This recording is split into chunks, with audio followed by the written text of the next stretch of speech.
Captain's Log, 5th of April, 2215. Since leaving the solar system on our voyage of exploration, the sights I have seen boggle the mind and defy explanation. I have gone where no man has gone before, visited worlds unwalked upon by civilized feet, witnessed black holes with my own eyes.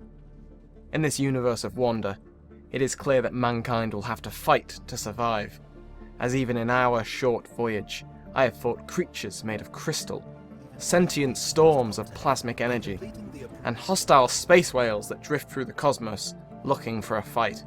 If my journey has taught me anything, it is that there is no peace amongst the stars, just an eternity of carnage and slaughter, and oh good God!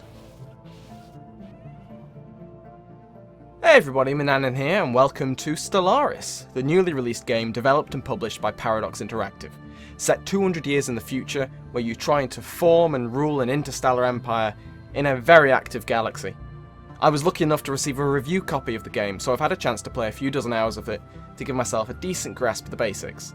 Now bear in mind, some of what I will describe will be different in the release version, and of course if you're watching this in the future, various patches and updates might have taken effect. But with that in mind, let's begin.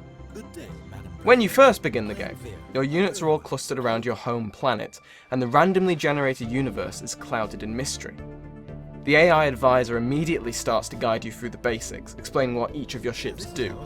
Science ships are used to survey planets and systems, investigate random anomalies, which can be risky, and are used in special projects, such as analysing the debris field left after a battle. Construction ships are the backbone of your economy, allowing you to build harvesting stations around planetoids for minerals, energy, and technology points, as well as constructing specialised facilities like defence stations and frontier outposts. Your warships are self-explanatory, but your starting fleet is pathetically weak, and the neutral mobs that can be discovered in the first few systems can easily overwhelm them. I know that a lot of people aren't going to like the advisor and will probably find him annoying, but I love him. He's like a more sarcastic Guilty Spark. Our new research station is online, and its science staff have begun their work. What secrets will they uncover? What forbidden mysteries of creation? Our first extrasolar colony. This means that if our homeworld were to spontaneously combust, your species would no longer be rendered extinct. That is a comforting thought, wouldn't you say? The resources you'll have to harvest consist of the 3 basic resources, 3 types of technology, as well as special strategic resources discovered through research. The basic resources are energy credits, minerals, and influence. Energy credits and minerals are acquired the same way, through planetary buildings and mining stations, and function fairly similarly as well. Minerals are the main resource used for building stations or ships, but both minerals and energy are needed to maintain them. Influence is more difficult to accumulate. It isn't something you can mine, and has to be accumulated in different ways. Declaring rivals increases the rate at which you gather influence, with you gaining more a month depending on the proximity and the development of the rivals. You can only have 3 rivals at once, and rivaling someone obviously reduces their opinion of you and improves your standing with your rival's enemies. Influence is used for political actions, such as suppressing factions, enacting edicts, recruiting leaders, as well as building frontier outposts. To get to the top of the pyramid of interstellar technology, your scientists have to keep developing advancements in physics, society, and engineering, which are also the names of the technology points that you can harvest through research stations and events. Not every civilization will progress down the same path. In one game, I discovered a large number of sentient crystals.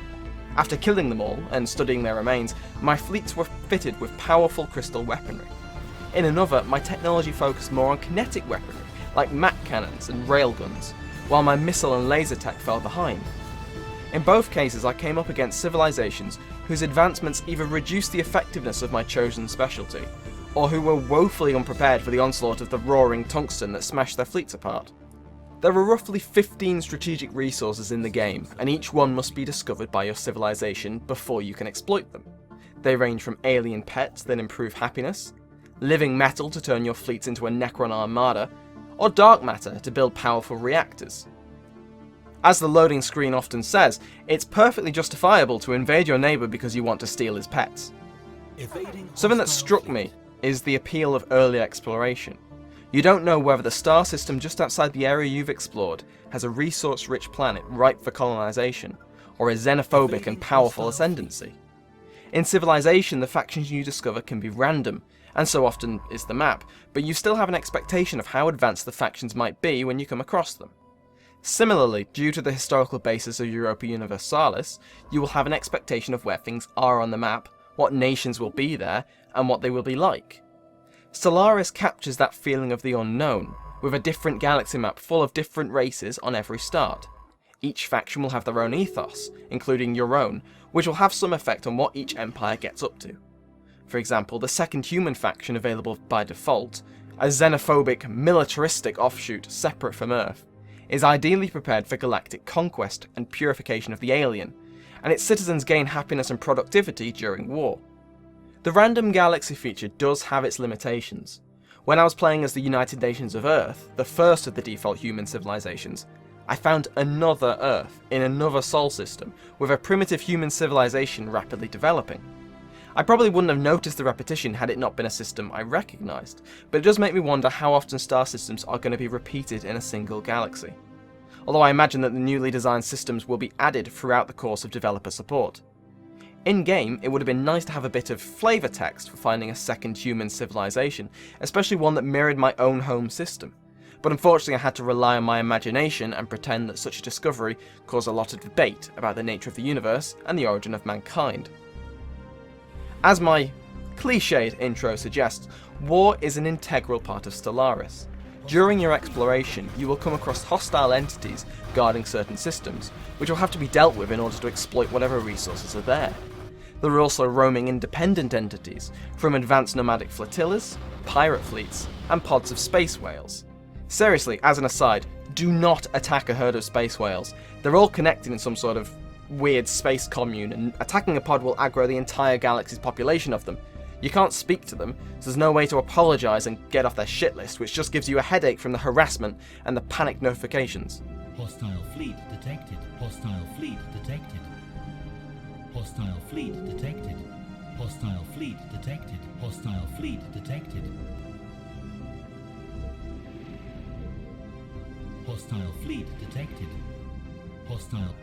Of course, unless you're playing a vegan, cotton wool, hippie conglomerate, you're most likely going to want to conquer worlds from other civilizations. But unlike most Paradox games, you can attack other civilizations whenever you'd like, as the basic CBs are Seed Planet, which gives you the planet on victory, Liberate Planet, which releases the planets as newly formed empires subordinate to your own, or Subjugate, the defending civilization as your vassal. The choice of CB affects what you can demand on victory. If you declare a war to conquer Earth, for example, you can also demand Alpha Centauri if you occupy it. However, if you are defending, then you can offer the attackers something other than their war goal in order to end the war. The contacts page shows all the factions that you've come across in your explorations, each having their own opinion of you, as is now becoming standard on Paradox games. Some civilizations are going to hate you whatever you do, if your empires are too different in beliefs, whereas others will happily join you in alliances and even federations. Alliances do cost influence depending on your ethos, meaning that having too many restricts your ability to manage and expand your empire, but having too few could leave you dangerously isolated in a hostile galaxy. Designing your own ships is one of my favourite parts of the game. Installing that new laser or adding impenetrable shields to a standard template, renaming the class something relevant and awe-inspiring, and then constructing a fleet of your new ship is incredibly satisfying, especially when you zoom in on the models and see that each ship is exactly how you designed it. Paradox could have easily gone with a single model to represent armies and fleets like they have before, but it would not have matched the joy of watching your hand-designed fleet in formation as it powers through the enemy. In terms of graphics and sound, there are no options to alter the graphics beyond the resolution and the refresh rate, although I am personally quite pleased to see borderless windowed mode as an option on launch. This might seem like a minor thing to some, but I look for this on any release, and when it isn't there I'm disappointed. Being able to alt-tab out of the game without any risk of a crash is a big plus point for me. Regarding the look of the game, I personally think it looks spectacular. Ships and creatures are individually rendered and interact with each other in battles. Planets and systems look how they should, and the galaxy map is just stunning. Combined with an orchestral score that brings to mind other sci-fi games like Mass Effect and Halo, Stellaris is a downright beautiful experience. However, as much as I enjoy the game, and I do enjoy the game, I can't shake the feeling that it's a little bit bare bones, and I'm interested to see if Stellaris can keep players hooked in the same way that Crusader Kings 2 and Europa Universalis do, or whether the lack of a historical reference will hinder replayability like Civilization Beyond Earth. A common complaint that I've seen about Beyond Earth is that people just didn't care about the futuristic factions, and I can't help but feel that Stellaris may suffer from the same. When I meet other empires in Stellaris, more often than not I just click on the first response, quickly check the galaxy map to see where they are, and continue on my day. I have nothing to compare my progress to, like I do with historical strategy games. There's no Roman Empire to restore, or Great Britain to form.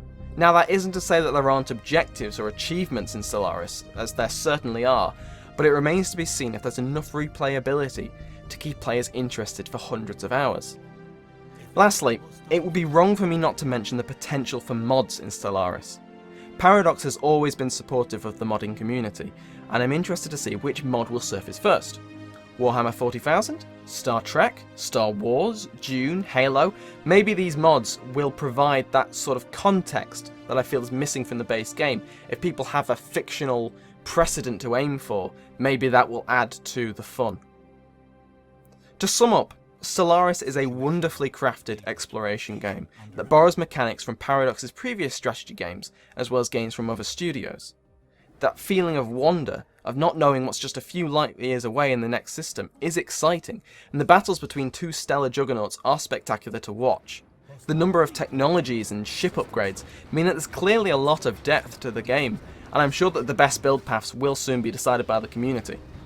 Stellaris is a fun game, brimming with potential, but it currently feels more like a construction site than a completed building. The construction site is fun to explore, there's colourful things everywhere, and it's only going to get better as time goes on. Even so, something has to be built on these foundations, or else we're going to run out of things to do. If you were to ask me, should I buy this game, I would say, if you like Crusader Kings and Europa Universalis, if you like exploration and tech trees, or you like sci-fi games in general, then I would completely recommend Stellaris. It will without a doubt be considered one of the best space strategy games going, and I can't wait to see where it goes from here.